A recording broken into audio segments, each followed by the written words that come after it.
Fábio Farias, entre tantos e tantos outros. É o Onique Lorenzoni, lá do Rio Grande do Sul. E são pessoas que deram conta do recado. Essas pessoas passaram por um momento difícil, a pandemia. Nós demos conta do recado. O outro lado, que não é acusado disso, enquanto esteve no governo, só praticou corrupção. Até durante o meu governo, o consórcio Nordeste, do senhor Carlos Gabas, ex-ministro Dilma Rousseff, desviou 50 milhões de reais, com a conivência de Rui Costa, ex-governador da Bahia. Ou seja, tivemos nordestinos morrendo por falta de ar, porque dinheiro que era para comprar respirador não foi comprado, foi desviado. Inclusive dinheiro gasto em loja de maconha. E, lamentavelmente, a CPI não quis investigar isso daí. Então, muitas vezes, toma conhecimento dessa notícia e se exalta. E daí fala um palavrão ou outro. Me desculpa, pô. Mas é a minha indignação. Muita gente se preocupa apenas com o que eu falo e não com o que eu faço. Olha o Brasil como está. Compare o Brasil com o resto do mundo, em especial com alguns países aqui na América do Sul, como a Colômbia, Venezuela, Argentina, Chile, mas lá na região central ali, a Nicarágua.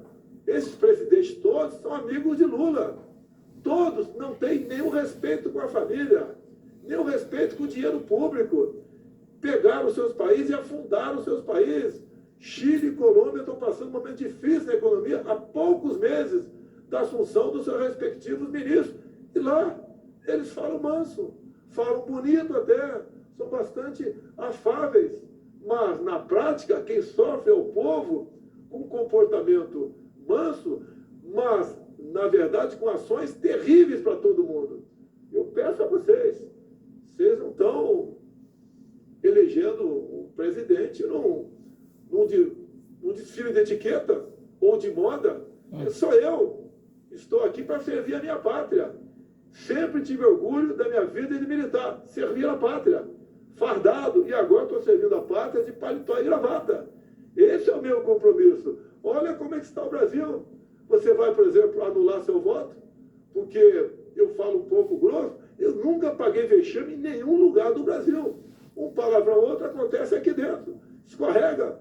Lamento, peço desculpa mais uma vez, mas procuro acertar. E quando erro, me desculpo também. Não tenho compromisso com erro.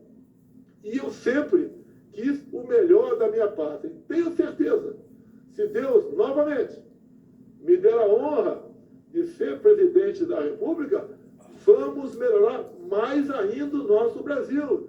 Se passamos bem por pandemia, crise de falta d'água e guerra lá fora, imagine agora, com a economia ajustada, o que faremos nos próximos 4 anos. Me permite falar de gastos públicos, presidente.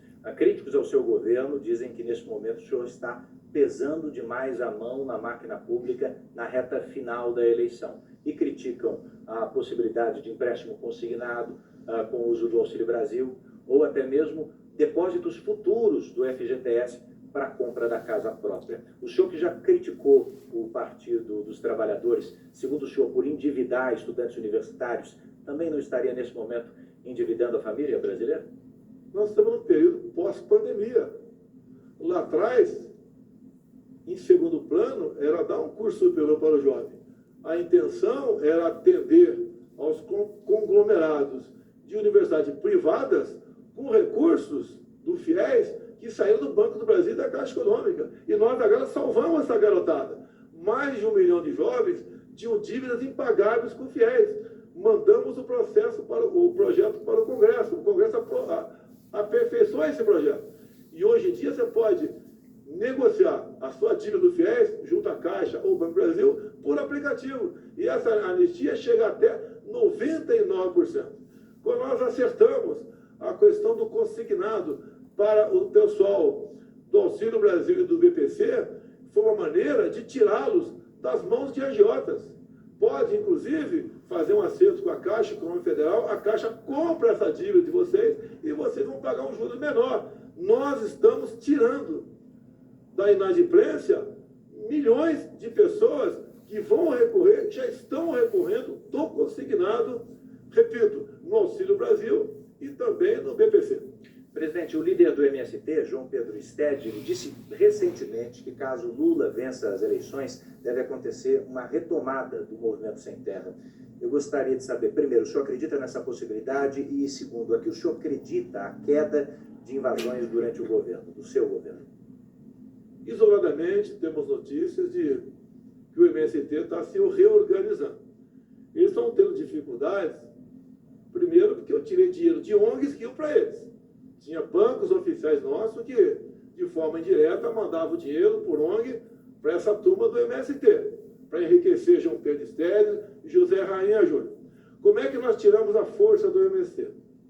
Nós pegamos os assentados, que eram pessoas que tinham alguns hectares com eles, né, num assentamento, e eles eram usados pelo MST para invadir terra dos outros. Nós titulamos essas terras. Nós já demos 420 mil títulos, que é o registro, aquele documento que esse pessoal do outrora do MST não tinha. E ao fazer isso, nós demos dignidade a eles. Essas pessoas passaram a ser cidadãos de verdade, passaram a integrar de verdade a agricultura familiar, que nunca teve tanto apoio do nosso governo, de outros governos, como está tendo no nosso governo. E deixo claro, quando falo em mulher também, né, ou mulheres, esses 420 mil títulos, 80% deles foram para as mulheres. Nós entendemos que esse título, essa propriedade em nome da mulher, é uma garantia maior para os filhos e netos dos casais. Ou seja, tiramos a força do MST titulando terra. É isso que nós fizemos. Agora, vale a pena alguns números aqui. No governo Fernando Henrique, tínhamos uma invasão de terra por dia em média. No governo Lula, 20 invasões por mês. No meu governo, 5 por ano. Tanto é que há 3 anos e 4 meses, vocês não têm notícia de invasão de terra. Levamos paz para o campo. Acabamos com a violência, em grande parte no campo. Porque tratamos com dignidade aquelas pessoas que o PT dizia que ia dar uma terra para ela e ela ia ser feliz, o que, na verdade, isso não aconteceu. E nosso governo, que pede toda a acusação que eles fazem contra a gente. Em especial, agora há pouco nós discutimos, né, que eu sou um cara meio bronco, meio grosso, mas nós atendemos a população de verdade. Não temos palavras bonitas, nós temos ações concretas. A próxima pergunta é feita por Cristina Lemos. Cris. Presidente, assunto é educação pública. O setor de educação representou dificuldades na sua gestão. O senhor teve que trocar de ministros sucessivas vezes, acabou causando desgaste para o senhor e acabou criando também um ambiente de hostilidade entre grande parte dos gestores de educação do país. Se o senhor tiver o seu mandato renovado nas urnas agora no domingo, uma oportunidade eventualmente de fazer diferente, o senhor pretende fazer um gesto na direção desse setor? Qual será o perfil do seu ministro da Educação? E, neste caso, qual o setor da educação que o senhor vai privilegiar? Educação básica, superior, educação média? É educação básica. Se você não tiver o mínimo, você não evolui. Nós criamos a Secretaria de Alfabetização. Nós criamos também um programa chamado Tempo de Aprender. Mais de 5 municípios aderiram ao programa. Mais de 200 mil professores foram capacitados. Mais de 500 mil profissionais estão matriculados na formação continuada em práticas de alfabetização. E nós temos um aplicativo que ajuda na alfabetização. Nada substitui o professor na ponta da linha, com a aula presencial. Mas esses alunos ficaram 2 anos afastados, contra a minha vontade. A decisão coube a governadores e prefeitos. E esse aplicativo nosso é um complemento para a alfabetização. E está tendo sucesso. Com esse complemento, a alfabetização que levava em média 3 anos no Brasil, agora está levando 6 meses. E mais ainda, quando falo em gesto para o setor, o maior reajuste na história dos professores do Brasil foi do meu governo, 33%. Deixo claro que muitos nos procuraram para dar 10%. E como tínhamos recursos para isso, demos um 33% a eles. Também começamos a investir em escolas cívico-militares. Como, por exemplo, Bagé. O prefeito de Bagé tem hoje em dia 3 escolas cívico-militares. E que mais? Há uma vontade enorme dos pais em botar os seus filhos nessas escolas, porque lá tem hierarquia, tem disciplina, se cobra dever de casa, se exige respeito e responsabilidade por parte dos alunos, canta o hino nacional, chama o professor de senhor e a professora de senhora. Então, a forma como nós estamos tratando o ensino fundamental é que vai ser a marca do meu governo. E já está pronto para ser inaugurado aqui em São Paulo também o 14º Colégio Militar. Eu espero, como havia prometido lá atrás, não conseguir cumprir a promessa de termos um colégio militar em cada capital de estado que não o tenha. Em São Paulo, conseguimos fazer as duras penas, mas tenho certeza que os colégios militares, associados às escolas militarizadas também da Polícia Militar, como exemplo que nós temos em Goiás e estado do Amazonas, nós recuperaremos a nossa educação. E todo mundo só pode ir para frente se tiver uma boa educação de base. Vamos agora ouvir a pergunta do jornalista Heródoto Barbeiro. Candidato Bolsonaro, o contribuinte brasileiro paga 34% de carga tributária. Quer dizer que para cada R$100 que a gente ganha, 34% a gente paga de imposto. É 34% do PIB. Esse ano, segundo o impostômetro, nós já pagamos mais de 2.230 bilhões de reais de impostos. E as pessoas dizem Esse cara ele vai com mais agressividade. Eu tô achando que ele é Lula. Vários serviços pagam e não tem um serviço de qualidade. Queria perguntar o seguinte: no seu plano de governo, como é que isso é tratado? Tem uma solução para isso? Tem uma diminuição de carga tributária aí no seu plano de governo? Tem. Repito, nós somos prejudicados com a pandemia. Só em 2020 gastamos 720 bilhões de reais. Passamos dificuldades. A nossa folha vegetativa tem crescido. A nossa dívida externa é monstruosa, acima dos 6 trilhões de reais. E são coisas que não dá para resolver de uma hora para outra.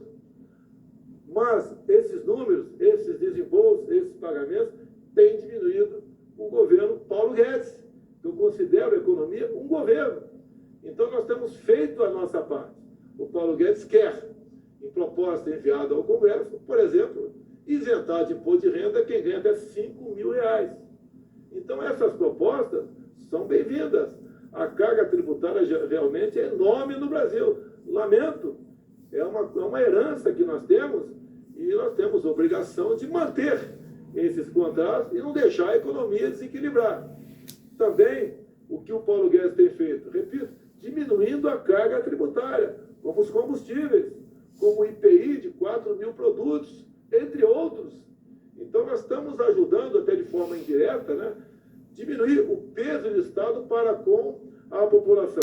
E dizer mais, nós não abrimos quase concurso público nos nossos anos. Não é por maldade, é porque o Estado, cada vez mais, tem dificuldade de honrar suas folhas. A gente quer, muitas vezes, dar um bom reajuste e não consegue. Se bem que a promessa do Paulo Guedes dar um reajuste pelo menos igual à inflação. Ou melhor, dar um reajuste acima da inflação para o ano que vem. Quando eu assumi, deixo claro, cortamos 30 mil cargos de comissão. Temos exemplo, cortamos na própria carne.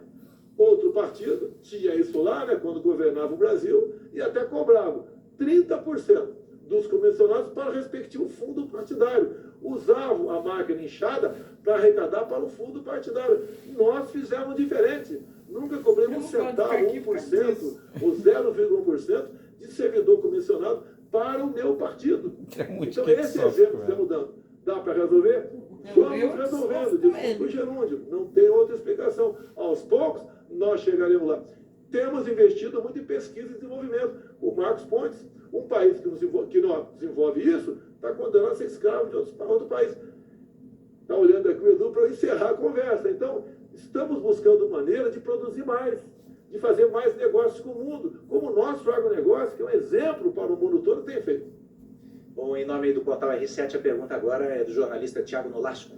Presidente, o senhor começou a falar agora sobre política externa e esse é um assunto que não foi debatido durante a campanha. No início do governo do senhor, o senhor se uniu aos Estados Unidos, chegou a conversar com o presidente russo, Vladimir Putin, e teve problemas atritos, né, com o presidente francês Emmanuel Macron. O que vai ser prioridade na política externa do senhor no eventual segundo governo?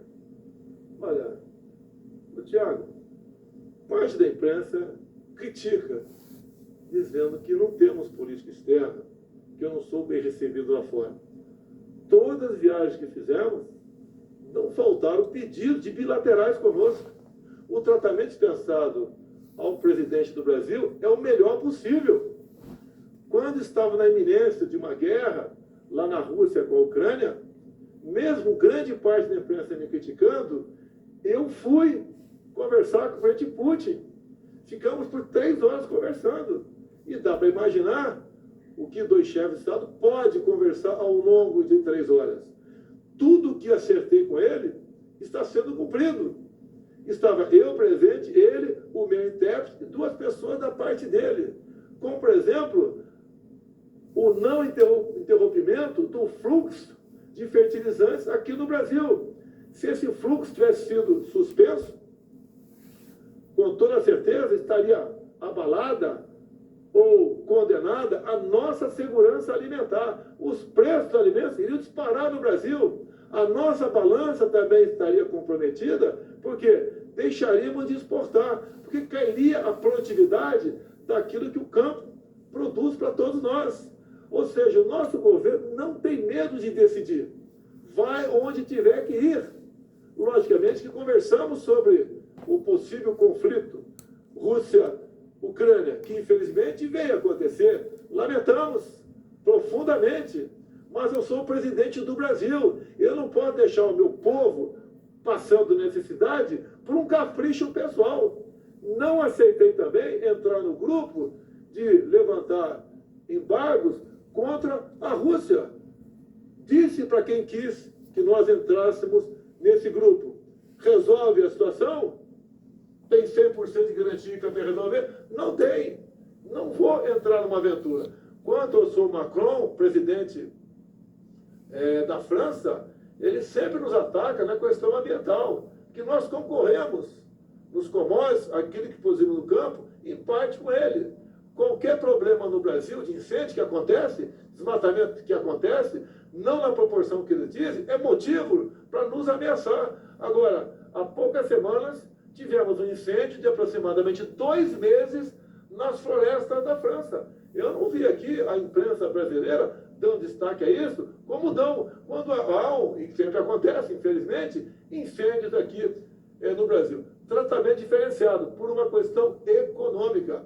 As poucas vezes conversei com o senhor Macron, ele tratou muito bem, não tivemos nenhum atrito. Temos, por exemplo, o nosso acordo, União Europeia e Mercosul, caminhando. O senhor Macron é um que vê com ressalva isso, e todos os países da União Europeia têm que dar o seu voto favorável que possa abrir realmente esse fato, esse negócio, o lado de lá. Agora, com a crise de alimentos, agora da Ucrânia, por causa da guerra, a Europa já vê mais que uma sombra, mais que um fantasma. Vê algo de concreto no tocante ao desabastecimento em muitos países da Europa. Vão se socorrer do Brasil. E o Brasil está se preparando para aumentar ainda mais a sua produtividade, sem tocar na região amazônica. Ou seja, aqueles países que tanto nos criticam, podem ter até a vida da sua população salva por nós, pelo nosso agronegócio.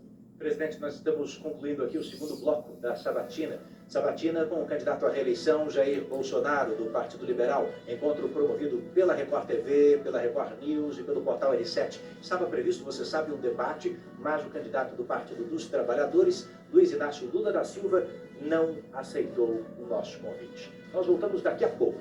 Eleições 2022, o voto na Record.